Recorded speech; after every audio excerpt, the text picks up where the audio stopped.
अनुवांशिकता, ये इंग्लिश में इसको कहा जाता है हेरिडिटी। हेरिडिटी क्या होता है कि जो कैरेक्टर, जो ट्रेट तुमको तुम्हारे माता पिता से मिला है, मतलब जो भी गुण तुमको तुम्हारे माता ये पिता से मिला है, वही कैरेक्टर क्या कहलाता है, हेरिडिटी।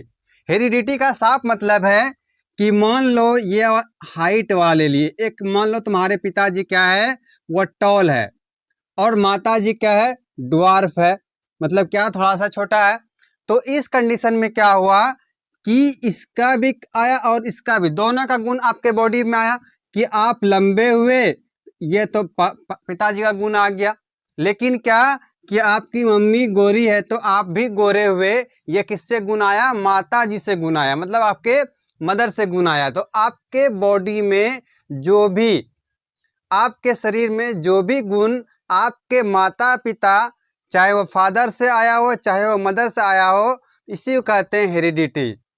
फिर क्या, जब ये आगे जनरेशन जाएगा कि तुम्हारा जो गुण है तुम्हारे बच्चे में जाएगा, तो ये गुण क्या कहलाएगा, हेरिडिटी कहलाएगा। तो आपको एक सिंपल समझ में आया होगा कि आनुवंशिकता क्या होता है। एक ऐसा प्रक्रिया है जिसके द्वारा जीवों में गुण के लक्षण माता पिता से प्राप्त होते हैं, उसी को कहा जाता है आनुवंशिकता। भैया अब सवाल एक ये भी आता है कि ये जो आनुवंशिकता माता पिता से बच्चे में ट्रांसफर हो रहा है कैरेक्टर, ये ट्रांसफर कैसे होता, जाता कैसे है उसमें, तो वो जाता है जीन के फॉर्म में। और ये कैसे जाएगा, जो स्पर्म होता है, जो ओवम होता है, वो दोनों आपस में जब फ्यूज करता है तो माता और पिता दोनों का गुण वहां चला जाता है।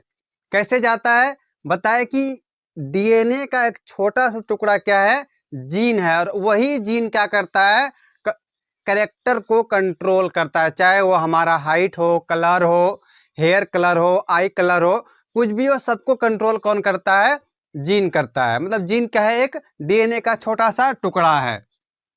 और ये जो है, जो कैरेक्टर ट्रांसफर हुआ है उसके बच्चे में, वो क्या होगा, पीढ़ी दर पीढ़ी, पीढ़ी दर पीढ़ी जाते जाता। मान लो कि तुम्हारा बाल घुंघरेला है और तुम्हारे दादाजी का भी बाल घुंघरेला था, तो ये कैरेक्टर कहाँ से आ रहा है, तुम्हारे दादाजी से कैरेक्टर तुम्हारे पास आया।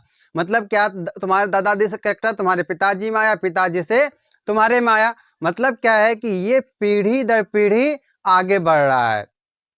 ठीक है, तो ये क्या होता है, ये गुण जो है जीन के माध्यम से पीढ़ी दर पीढ़ी आगे पहुंचता है। ये जीन कहाँ पे पाया जाता है, ये जीन पाया जाता है क्रोमोसोम पर। अब एक सवाल आया होगा कि सर आप बता दिए जीन, आप बता दिए क्रोमोसोम, लेकिन आपने ये नहीं बताया कि ये जीन और क्रोमोसोम पाया कहाँ पे जाता है। भैया कि ये एक क्या है, सेल है, मतलब कोशिका है। इसमें क्या पाया जाता है, केंद्रक होता है। उस केंद्रक में थ्रेड लाइक स्ट्रक्चर, मतलब कि धागे नुमा स्ट्रक्चर होता है, उसी को कहते हैं क्रोमोसोम कहा जाता है। और वो जो क्रोमोसोम है बिखरा हुआ है, कैसा है, बिखरा हुआ है। जब वो अरेंज हो जाएगा तो उसको कहेंगे, क्या कहेंगे, उसको क्रोमेटिड कहा जाता है। भैया कि ये जो क्रोमेटिड, ये क्रोमोसोम है ना, ये किसका बना है, डीएनए का बना हुआ है। और डीएनए किसका बना हुआ है, जीन का बना हुआ। मतलब कि डीएनए का ही छोटा सा हिस्सा कौन है, जीन है।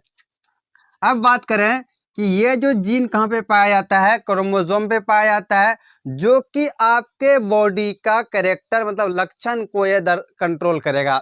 आप कैसे हंसेंगे, आप कैसे बोलेंगे, तुम कितना तेज हो पढ़ने में, ये सारा का सारा कंट्रोल किसके पास है, इसी जीन के पास है। मतलब आपके बॉडी में जो आनुवंशिकता था, जो जीन था, उसी जीन के पास सारा का सारा कंट्रोल है।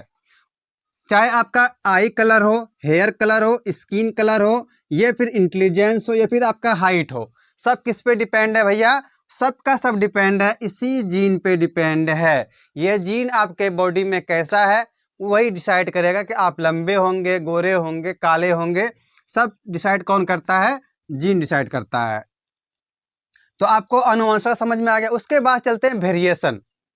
वेरिएशन किसको कहा जाता है कि सेम स्पेसीज, जैसे कि एग्जाम्पल के तौर पे ले सकते हैं कि आदमी है, इस दुनिया में कितना, बहुत सारा आदमी है, इतना आदमी हम लोग गिन भी नहीं अभी पा रहे हैं।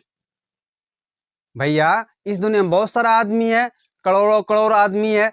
तो देखो आदमी जो है कोई भी एक दूसरे से 100% सिमिलर नहीं है एक्सेप्ट ट्विंस। यहाँ तक कि ट्विंस भी थोड़ा सा सिमिलर होता है, लेकिन 100% सिमिलर नहीं होता है। भैया सोचो कि इतना बड़ा आबादी में कोई भी एक दूसरे से सिमिलर नहीं है। अगर सेम दिखता है तो सेम बोलता नहीं होगा, अगर सेम बोलता है दिखता है लेकिन उसका जो हेयर कलर है, ये आई का कलर है, कुछ ना कुछ क्या है डिफरेंस पाया जाता है, कुछ ना कुछ उसमें क्या होगा डिफरेंस होगा उन दोनों में। तो वही क्या होगा है वेरिएशन, और इसी वेरिएशन की वजह से हम एक दूसरे आदमी को पहचान पाते हैं। अब बात आता है कि भैया ये वेरिएशन हुआ कैसे, ये वेरिएशन आया कैसे। यही है यहाँ पे जो हम लोग पढ़े हेरिडिटी या अनुवांशिकता। इसमें क्या होता है कि एक जीन जो है पिताजी से आता है, दूसरा जीन कहाँ से आता है माताजी से आता है। वह दोनों क्या हुआ फ्यूज किया, मतलब कि माताजी का कैरेक्टर और पिताजी का कैरेक्टर दोनों मिक्स कर गया। तो उसी मिक्सिंग में क्या होता है म्यूटेशन हो जाता है, जिससे कि वेरिएशंस आते हैं स्पेसीज में। तो सेम स्पेसीज में क्या आ रहा है अलग सेम स्पेसीज, मतलब कि जैसे आदमी है, आदमी में बहुत सारा वैरायटी है, सबका फेस, सबका नाक, सबका कान, सबका कलश अलग अलग है। तो यही क्या है वेरिएशन है।